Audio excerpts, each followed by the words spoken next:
haba yaraatee meel dadka reer maakhir ama degma ceeriga abo dadka reer maakhir ay degan yihiin oo ay doorasho ka dhacday haba yaraatee inaysan jirin. taana waxaa ku cadaynaysa markii aan socdaalka maraynana deegaamada badankoodii waan marnay, shacabkana waa ka wacyigelinay. imikana ciidamada maakhir security force ayaa meel walba oo deegaankaas oo dadkaasi degan yihiin jooga. وهجاج waxaa khadka si toos ah ugu jira gudoomiyaha guddiga siyaasadda iyo difaaca maakhir Cabdiraxmaan Dhoore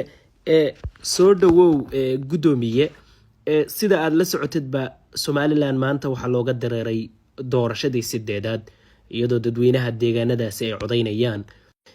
marka waxaa nooga warantaa bal sida aad u aragtaan doorashooyinka ay Somaliland ku jirto. maxamed waa la soconaa doorashada hadda galbeedka ka dhacaysa gobolka Sanaag iyo maamulka Somaliland waa la soconaa, laakiin waxaan ku sheegayaa ama ku cadeynayaa haba yaraatee meel dadka reer maakhir ama degma ceeriga abo dadka reer maakhir ay degan yihiin oo ay doorasho ka dhacday haba yaraatee inaysan jirin. taana waxaa ku cadaynaysa markii aan socdaalka maraynana deegaamada badankoodii waan marnay, shacabkana waa ka wacyigelinay. imikana ciidamada maakhir security force ayaa meel walba oo deegaankaas oo dadkaasi degan yihiin jooga, kana hortagay sanaadiiqda. wax doorasho ah oo deegaamada ka dhacday oo noocay doontaba ha noqotee oo jirta haba yaraatee ma jirto. runtiina waxaan uga mahadnaqayaa ciidamada iyo shacabku sida ay isu kaashadeen sanaadiiqdana uga hortageen doorashadana uga hortageen baan aad ugu mahadnaqaya. sidee uga hortagteen ma waxaa jira sanaadiiq la soo gaarsiiyey deegaanada Sanaag oo aad ka hortagteen?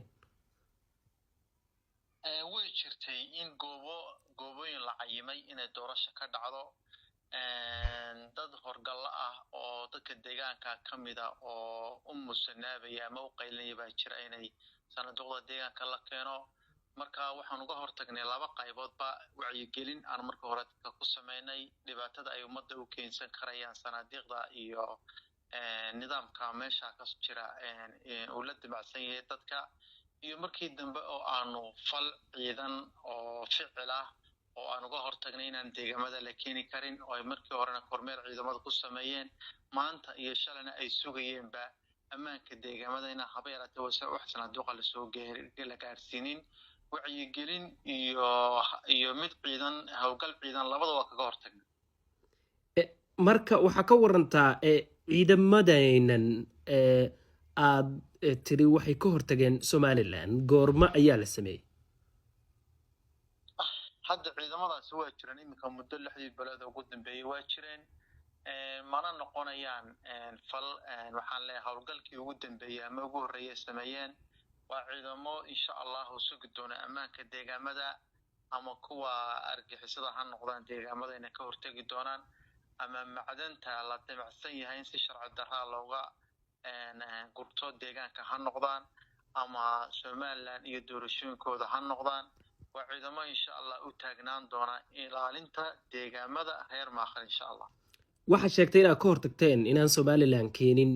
deegaanadaas doorasho, laakiinse waxaa la sheegaa in imtixaanka Somaliland oo kale la keeno magaalooyinka qaar sida Badhan oo kale. taas iyada maxay idinka qorshe ah? intii ciidamada la sameeyay imtixaanka waa ka horeeyeen, laakiin insha Allah hadda wixii ka dambeeya sidii ciidamadan loo aasaasay dadka deegaanka horta ciidamadan iska leh. ciidamo ay cid kale leedahay ama meel kale laga soo waardeen ma leh, dadka deegaanka iska leh. wixii aanay dadka deegaanka u dan ahayn sumcad ahaan, siyaasad ahaan, dhaqan ahaan, dhaqaale ahaan, nooc waddanaba ha noqdee ayay ciidamadan u taagnaan doonaan inay ka jawaabaan ama ka falceliyaan waxay doontaba ha noqoto. mana arki doonto insha Allah wax dambe oo deegaamada ka dhacaya oo aan reer maakhir raali ka ahayn oo hadda wixii ka dambeeya dhici doona intay ciidamadani jiraan insha Allah iyagana ka jawaabi doona. waxa ka warantaa marka laga yimaado inaad ka hortagteen sanaadiiqda sida aad sheegtay, sidee u aragtaa si guud doorashada Somaliland? maxaa qorshe idinka yaala? ma laga yaabaa inaad la macaamishaan ama wada hadal la yeelataan maadaama oo deegaan aad wadaagtaan? walaalow taasi marnaba horta suurtagal ma noqonayso wada hadal iyo macaamil meesha iska badaaba. dadka deegaanka iyo waa kala labo waxa Somaliland jira oo wax ka weyn baa jira oo ah iyaguna waxay rabaan inay Soomaaliya kala gooyaan oo dawlad gaar ah noqdaan dadka deegaankuna waxay aaminsan yihiin midnimada ummadda Soomaaliyeed oo dhaqankoodii hore iyo odayaashoodii hore iyo dadkoodii hore waxay ku suntanaayeen ummadii u dagaalantay xornimada ummadda Soomaaliyeed iyo midnimadeeda marka waxa aan marnaba lagu heshiin karaynin oo dadkaasi aan lagula hadli karinba waxa taaganba waxa lagu kala duwan yahay aragtida siyaasadeed ee kala goynta Soomaaliyeed dadka reer maakhirna waxay mar walba hoos tagaan oo ay ka mid yihiin dawladda federaalka ah marka halkaas waxa ka cad inaanay marnaba la soo fadhiisan karin waxba laga heshiin karin noocu doonaba ha noqdo doorashadooda waa midiga khusaysta midiga gaar ah weeye mid aanagu tooda ku faragelinayna maaha iyagana waxaan insha Allah ka rajaynaynaa inaanay tahay nagu soo faragelin doonin marka halkaasanu kala taagana magaalada Ceergaabo xarunta gobolka Sanaaga oo adiga iyo guddigiinu aad sheegtaan ka arrimisaan waxa la arkay Somaliland oo dadweyne ku codeynayaan taas ma waxa leedahay ma jirto insha Allah dhawaan kulay magaalada Ceergaabo wala isla gali doona waxaana u baahan tahay diyaar garow